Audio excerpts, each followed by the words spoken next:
Okay, Emily, and I'm going to show you here with this horse's foot. You can see how thick it is. Let's take a look at the one we got with the two red lines. Okay. And you can see from about the fourth nail to here, this has got thicker. So that means the wall is getting thinner. So I'm going to show you how to look at it on a horse. And what we're talking about, gang, is a heel starting to roll over.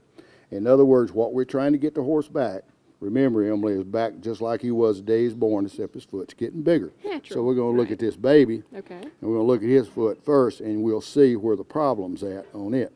But first I'm going to show you, just like gang out there, I'm going to show Emily, just like she's a horse owner, how to look at the horse to see what you got, and it could endanger, and then that way you can bring it up to the horseshoer. And if he don't have a clue, you might ought to start looking for a different shoer. Okay, that's anyway, good what to you know. want to do, Emily, All right. on this baby now, on a bigger horse, it's easier. Get your head about right here. Okay. And you want to get you an imaginary line down the center of his bony structure.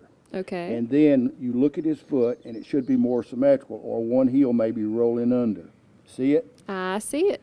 Okay. Now, let's take a look at the bottom of it and see if the folks out there can see it, because it's difficult to get the camera right straight where your head's at, so we're going to turn the foot up. Okay. And this is just a baby, and I looked at it earlier, it's just barely starting.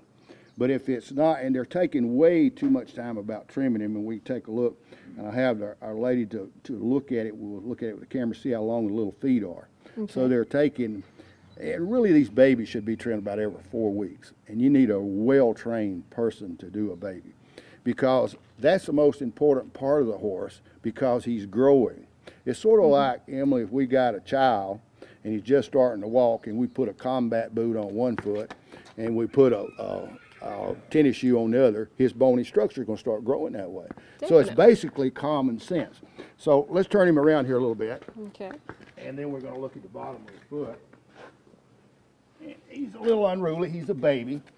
So I'm going to take and just clean this out just a little bit where the camera person can see it better. And you can see how thin this is starting to get here and how this is flared away out. See it? From this point here, you can see how thick it is here and how thin it is over there. See exactly what you're talking So about. this foot's going to start growing that way, and it starts getting more and more out. So the trimming is the most important part on the babies, to keep the foot or keep the bony structure in line, wherein when the foot strikes the ground, the entire bony structure of the horse equally absorbs the concussion, plus makes the bony structure grow correct. Okay. Very important. So we'll move him out of the way. And you can help me up, Emily. Okay, come on. That comes with age. But anyway, what we're going to do, we're going to look at the big foot. Now I'm going to show you how to look at it, and you'll see it's going to be more severe. But what's happened over time is starting to get more and more.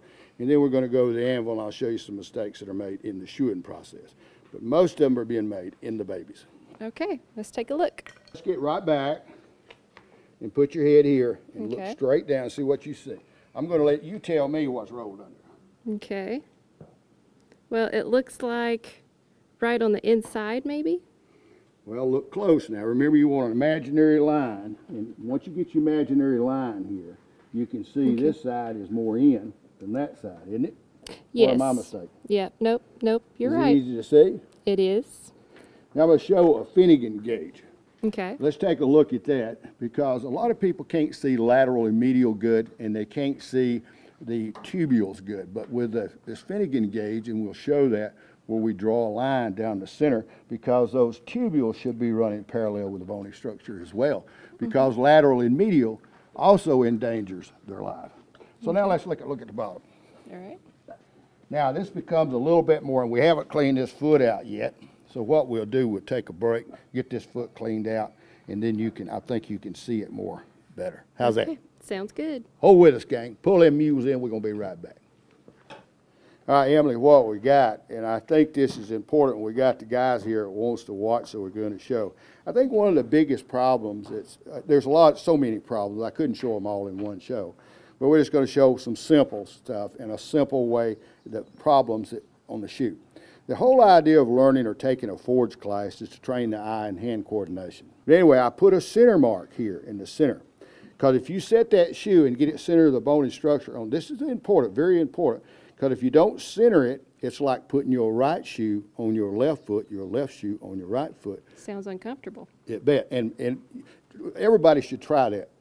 And especially the guys here, I like for them to try it to see how it alters their motion. And you'll be surprised. Or take one shoe off and keep one shoe on and walk and see how it alters your motion.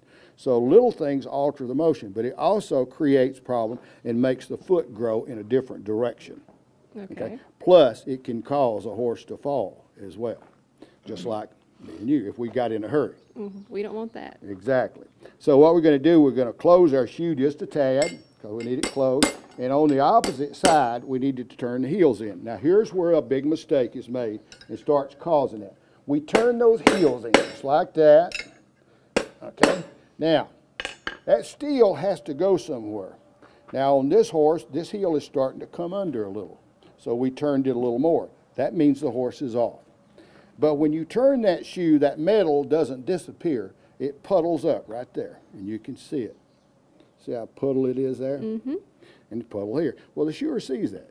Here's what happens. He puts it on his anvil, and he takes the flat part, and he hits that.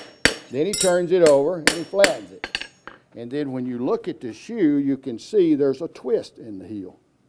See, this side is lower than that side. Yep, I see it. So by doing that, you should, when you hit this, you've got to turn it over and hit the other side to keep the shoe where it's flat. Because I noticed about 25 years ago, when a lot of the horses, they'd have a pretty good foot sometimes, and when I was shoeing, I noticed after a year or two, the foot would start rolling under just like the heel on that horse. And so what happened was I was making this little error right here. Okay. And that's a simple error that's made. Just that little thing right there will create a problem. So in flattening the shoe becomes very important. Then once you flatten your shoe, you should look it down the shoe in this manner. And you can see that one side is still lower, still got a little twist to it on this side. So what we've got to do, we've got to come back in here and hit both sides, turn it over, and flatten it, and we pretty well got it correct. Okay. But now the big problem here, another problem that's made and creates that problem on the foot, is when we turn in that shoe, we don't turn it far enough. Or the buttress is sticking over here and the shoe is out. So we're going to take a closer look at that. First, I guess we better stop. Yeah, let's take a little break. Take a short break. We'll be right back. Pull the muse in, go by the refrigerator, pick you up king size Coca-Cola. You thought I was going to say something else, didn't you?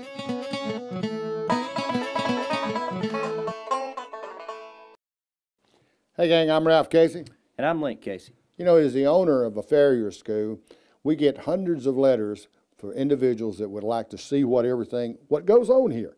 And plus at the research center. For the first time, we're offering a free DVD just for the asking that tours not only the school but the research center. And hey, remember, it's free.